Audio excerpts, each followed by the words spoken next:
రుణమాఫీ కాలేదని అడగడం కూడా నేరమేనట. రుణమాఫీ కోసం ధర్నాకు పోతామంటే రైతులకు నోటీసులు ఇస్తారట. రుణమాఫీకి పోయే రైతులను అడ్డంగా నిలబడి మీరు ధర్నాకు పోవద్దని పోలీసులే ఆపుతారట. ఈ రకంగా కాంగ్రెస్ పార్టీ చెప్పిందేమో ప్రజాపాలన, చెప్పిందేమో ఇందిరమ్మ రాజ్యం. మరి ప్రజాపాలనలో నిరసన చెప్పే హక్కు ఉండదా? నువ్వు చేసిన మోసాన్ని ప్రశ్నించే హక్కు ఉండదా? నీ దగాకోరు తరాన్ని ఎండగట్టే అవకాశం ప్రజాస్వామ్యంలో ఉండదా అని నేను రేవంత్ రెడ్డిని అడుగుతా ఉన్నా. ఇవన్నీ కూడా ఇలా ఒకటి ప్రజలకు అర్థమవుతుంది. మాటలు మాత్రమే ఉన్నాయి తప్ప చేతల్లో కాంగ్రెస్ పార్టీ ఇలా మోసం చేసిందని ప్రజలకు ఇప్పుడిప్పుడే అర్థమవుతుంది. ఆ రోజు మనం ఎల్ఆర్ఎస్ తెస్తే ఎల్ఆర్ఎస్ వద్దు అన్నారు. అబ్బా ఎల్ఆర్ఎస్ వ్యక్తి రైతుల దగ్గర ప్రజల దగ్గర డబ్బులు వసూలు చేస్తారా అన్నారు. ఇప్పుడు ఏమంటుండు ముఖ్యమంత్రి?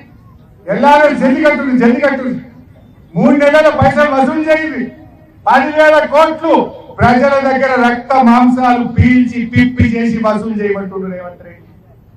అపోజిషన్ లో ఉంటే ఎల్ఆర్ఎస్ వద్దని వీళ్ళే హైకోర్టులో కేసు వేసింది. గద్దెనెక్కగానే ఎల్ఆర్ఎస్ పైసలు వసూలు చేయండి అంటున్నారు. మా అక్క వాళ్ళకి తెలిసి అప్పుడు మున్సిపల్ చైర్మన్ ఉన్నారు వీళ్ళే. అప్పుడు ఏమో కోట్ల కేసులు వేసింది, ఇప్పుడేమో 10,000 కోట్లు జల్లి వసూలు చేయండి. ఇగో ఇది కాంగ్రెస్ పార్టీ నైజం. ఈ రకంగా ఏం జరుగుతుందో మీరు అందరూ కూడా గమనిస్తా ఉన్నారు. కార్యకర్తలతో కూడా మనం ఒకటే, గ్రామాన టామ్ చేయండి, ఇంటింటికి పోయి రుణమాఫీ కాని వాళ్ళ వివరాలు సేకరించండి. ఆ వివరాలు పల్లా రాజేశ్వరన్నకి ఇవ్వండి. మేమందరం కలిసి చీఫ్ సెక్రటరీకి ఇచ్చి ప్రభుత్వం మేడలు వంచి రుణమాఫీ అయ్యేదాకా మీ పక్షాన పోరాడతాం.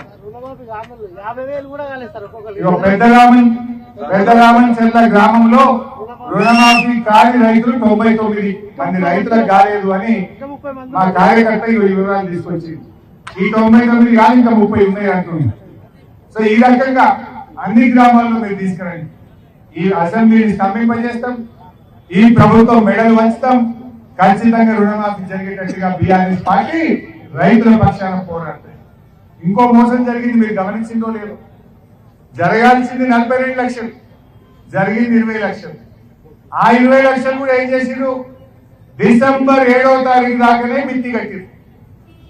నువ్వు డిసెంబర్ 7 నాడు ఇస్తాను మోసం చేసి, నువ్వు ఆగస్టులో ఇచ్చి 8 నెలల మిత్తి రైతులకు కట్టమంటున్నారు. 8 నెలల రైతులు మిత్తి కడితేనే బ్యాంకులు క్రాప్ లోన్ రెన్యువల్ చేసి మళ్ళీ కొత్తగా పైసలు ఇస్తుంది. మోసం రేవంత్ రెడ్డి, పాపం కాంగ్రెస్ పార్టీ.